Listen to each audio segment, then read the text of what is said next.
인생에서 정말 가장 큰 기회를 눈앞에 둔 상황 한번 상상해 보세요. 새로운 땅, 새로운 시작, 모든 게 걸려 있죠. 네, 그런데 이 모든 것의 운명이 먼저 보낸 정찰팀의 보고서 한 장에 달려 있는 겁니다. 그렇죠. 분명히 그 땅은 엄청나게 풍요로운 곳이라고 들었고 실제로 첫 보고도 그걸 확인시켜줘요. 거대한 과일, 젖과 꿀이 흐르는 땅. 그런데 어, 보고서 중간에 딱 한 단어가 등장합니다. 바로 그러나, 그 한 단어요. 네, 오늘 우리가 함께 파헤쳐볼 자료는 바로 그 그러나라는 단어 하나에 한민족의 운명이 통째로 걸렸던 약 3,000년 전의 한 정보 보고서입니다. 바로 당신이 공유해 주신 구약성경 민수기 13장입니다. 네, 이 이야기의 배경이 정말 극적이에요. 한 민족 전체가 수백 년 동안 노예로 살다가 이제 막 탈출해서 약속의 땅, 그 바로 문턱까지 와 있는 상황이거든요. 정말 코앞까지 온 거네요. 그렇죠. 이건 그래서 단순한 정찰 임무가 아니었어요. 뭐랄까 조직의 미래를 건 일종의 사업 타당성 조사. 딱 그거였죠. 아, 사업 타당성 조사. 비유가 아주 정확한데요. 이 보고서의 톤앤 매너에 따라서 진격할 거냐 아니면 여기서 멈출 거냐 이게 결정되는 그야말로 명운이 걸린 브리핑이었던 겁니다. 자, 그럼 이 중대한 임무가 어떻게 시작되는지 한번 보죠. 신이 모세에게 직접 지시를 하면서 시작돼요. 가나안 땅을 정탐할 사람들을 보내라고. 네, 근데 그냥 아무나 보내는 게 아니더라고요. 각 지파에서 가장 영향력 있는 지도자급 인물, 그러니까 족장을 한 명씩 뽑으라고 해요. 맞습니다. 이건 거의 어벤져스, 드림팀을 구성한 거네요. 그렇죠. 이게 굉장히 중요한 전략적 선택이에요. 왜 하필 리더들을 보냈을까? 그러게요. 왜죠? 나중에 보고서가 딱 나왔을 때 그 내용에 대해서 아무도 딴소리를 못하게 하려는 의도가 있는 거죠. 아, 각 지파 대표가 직접 가서 보고 온 사실이니까 신뢰도를 최상으로 끌어올리고 나중에 모두가 그 결과를 받아들이게 만들려는 겁니다. 우리 대표가 보고 왔으니 할 말 없다 이렇게요. 바로 그거죠. 일종의 내부 리스크 걸리는 셈이에요. 그 팀원들 중에 우리가 특히 주목해야 할 이름이 둘이 나오죠. 유다 지파의 갈렙, 그리고 에브라임 지파의 호세아. 네, 호세아. 근데 정말 흥미로운 게 이 호세아의 이름이 나중에 바뀌어요. 모세가 임무를 떠나기 바로 직전에 이름을 여호수아로 바꿔주더라고요. 이건 그냥 별명 하나 지어준 건 아닌 것 같은데요. 아, 이건 정말 중요한 포인트입니다. 상징적인 행위를 넘어서 일종의 정신무장에 가까워요. 정신무장이요? 네. 원래 이름 호세아는 그냥 구원이라는 뜻이에요. 그런데 여호수아는 여호와가 구원하신다는 뜻이거든요. 아, 주어가 바뀌었네요. 나에서 신으로. 맞아요. 모세는 네 힘으로 하는 게 아니야. 신이 너를 통해 일할 거야.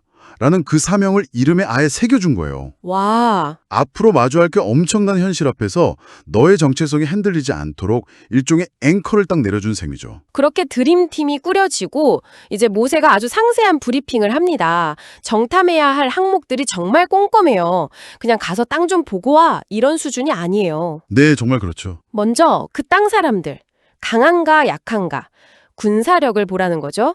다음으로 땅 자체는 어떤가, 비옥한가, 척박한가. 경제적인 가치를 따져보는 거고요.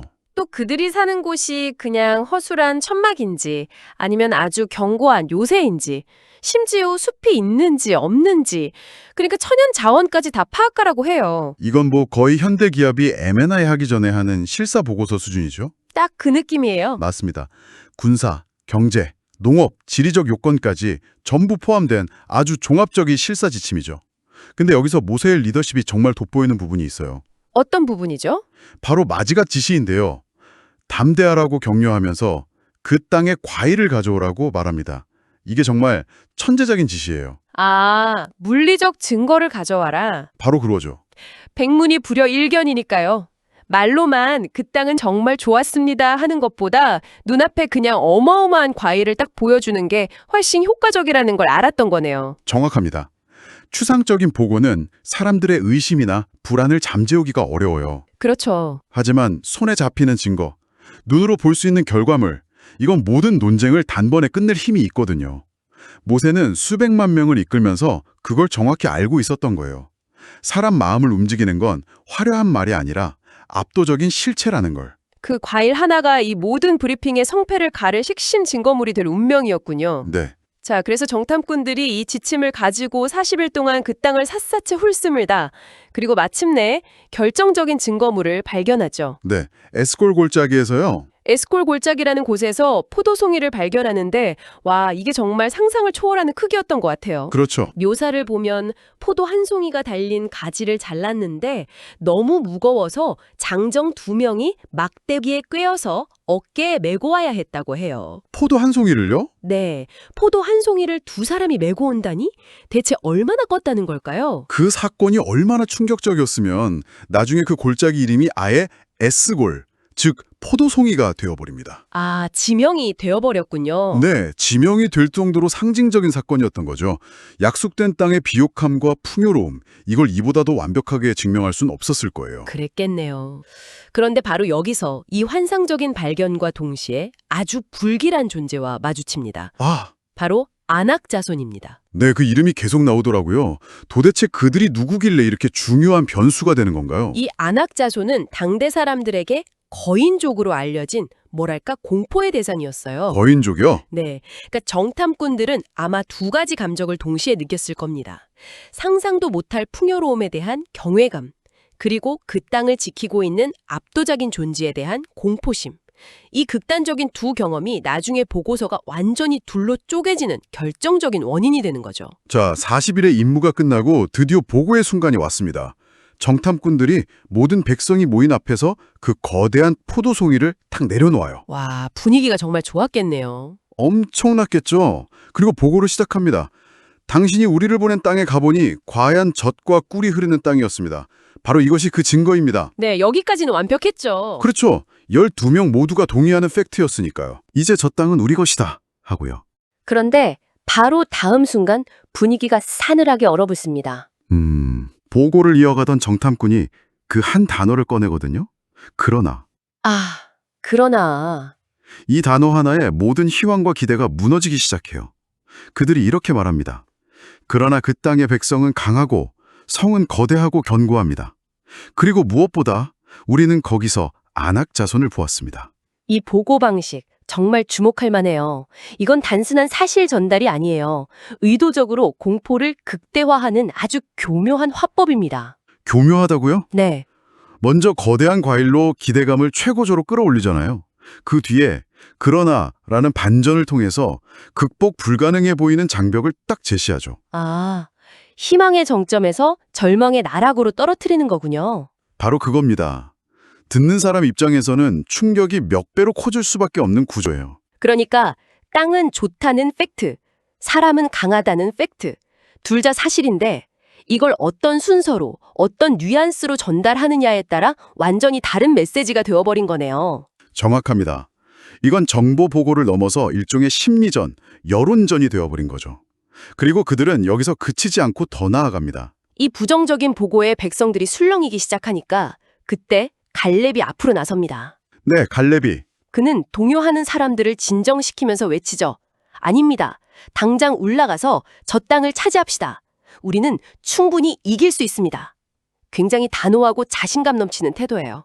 그렇죠. 하지만 나머지 10명이 즉시 그의 말을 막아서요. 말도 안 되는 소리, 우리는 절대 그들을 이길 수 없어. 그들은 우리보다 훨씬 강해. 라고 반박하면서 그때부터는 사실 보고가 아니라 아예 악평, 그러니까 의도적인 헛소문을 퍼뜨리기 시작합니다.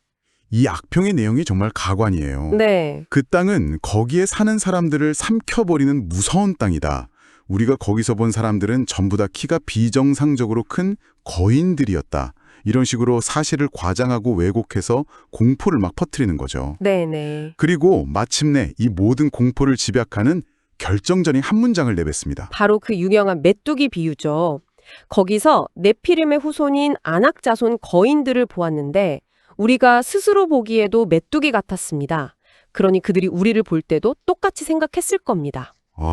와, 스스로 보기에도 메뚜기 같았다. 이건 정말 충격적인 자기 비하 아닌가요? 이 문장이 이 모든 사건의 핵심을 정확히 꿰뚫고 있어요. 여기서 네피림의 후손이라는 단어가 나왔다는 걸 주목해야 해요. 네피림이요? 네. 당시 청중들에게 네피림은 그냥 키 큰 사람 정도가 아니에요. 아득한 옛날 이야기에나 나오는 전설 속의 반신반인 초월적인 거인이거든요. 아, 신화적인 존재군요. 그렇죠. 마치 현대의 정찰병이 돌아와서 적군을 봤는데 전부 다 헐크였습니다. 라고 보고하는 것과 같은 거예요. 이건 이성적인 공포를 넘어서는 신화적인 공포를 불러일으키는 단어예요. 아, 그러니까 그들이 얼마나 겁에 질렸는지 알 수 있는 대목이네요.